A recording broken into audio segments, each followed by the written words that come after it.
See, we are not here to declare God or to deny God, neither to attack God or defend God.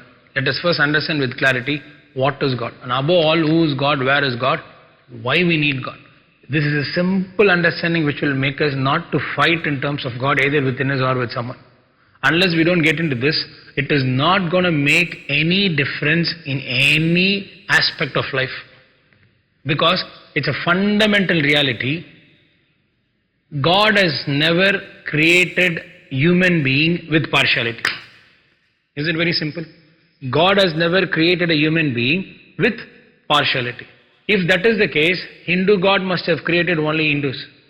No Hindu can never be converted into Christian. Christian God must have created only Christians. No Christians can never have a decision or can have a courage to make a decision to convert into an Hindu. So I am not talking here about the community, the difference which I am talking. But as I started, we are not going to defend God or attack God or declare God or deny God. Because the thinking process is possible only for human being. And that's the reason we have this fear, doubt, worries, which is acting as a self-defeating mechanism for our own self. We are taking all the effort not to control the thought process, but to make sure the thought that arises from us has to be a source of positive energy for ourselves, for our growth, and to be a positive energy for others' growth. And how is it possible? Only when we understand what is that in reality we really belong to. Or what is that in reality we as a human being really possess the power. For that you need to know what is God. Let's not use the word called God here. Let me use the word called divine. Because the very word God will make you connect with so many different names that you believe as God. Because look at a Christian, he will say Jesus is my God. And he believes in God. But he will never believe that Sivan is a God or Vinayaga is a God. Look at Hindus, they will say Lord Muruga, Lord Ganapati, or whatever different names that you want to name. But fundamental understanding, or being a Muslim, you can say it is Allah, or He is everything. Everything is true. But we need to understand one subtle reality behind it. It's a very simple understanding. Everybody are born to a parent. Is there anybody who can say, I had two father, or I'm having two father? Next to impossible. And in present world, due to technology, we can have two mother. One is the real mother, another one is surrogacy mother. Let's not get into it. But even in reality, you as a human being can have only one father.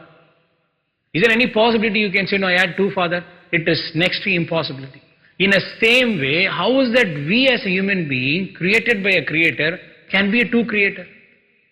And your father is called by you as a father. But he may be having different names in different responsibility. He might be working in a company where they call him as a manager. Or he may be owning a company where he might be a director or a chairman of a company. And for your mother, your father is known as an husband. These are all different names for a same person. But for you, your father is a father and he can have only one father. And we being the child of God, we can all have only one father. There should never be a second thought. Not that only people, those who have spoke about God are son of God. What is it then? We are all son of dog or son of a donkey, son of a monkey. Absolutely not possible. In fact, every scriptures are saying you are God and you alone have the ability to experience the God. God is everywhere, but you alone have the ability to experience God. And above all, what is God? God is not an element. It is not a solid physical body. You can never experience God as an object. It is a subjective experience. So you can look at the flower and physically you can say where the flower is present. But you cannot point out the fragrance. You can experience fragrance. And for the reason to experience fragrance is what? The presence of flower. In the same way, you may say that I want God and my God is in this place. But godliness can only be experienced. I'm putting it again. God itself is an experience because it's a field. But still you believe, no, I can find God in this place. It is absolute mistake which you're doing to suffer for your own self, even you're not destined to suffer. Please understand, you're suffering because you're eligible to suffer. Why I want to know God is that this search is there for any of the donkey, monkey, cat, rat, lion, tiger. No.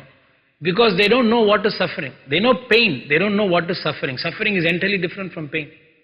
You have experienced some pain. It may be a headache or it may be an heart attack or it may be an accident. And every time you will remember the past experience which gave you pain when you're not going through the same experience. And this will prepare you for suffering. And you will have the fear that will I suffer any more of the same kind what I went through as a pain in the past. And this is possible only for human being because he is not aware about his real self. We actually need to enjoy the real truth about our own self. We alone have the ability to connect with the God and to be aware about God. And we alone are the human being or the living being who is suffering for no reason. Even though there is no requirement to suffer, we still suffer. Why is that? We have not even raised our level to the first level of consciousness of knowing that we belong to the same source. Forget about you connecting to the source itself. And this is the reason you need a real knowledge about God.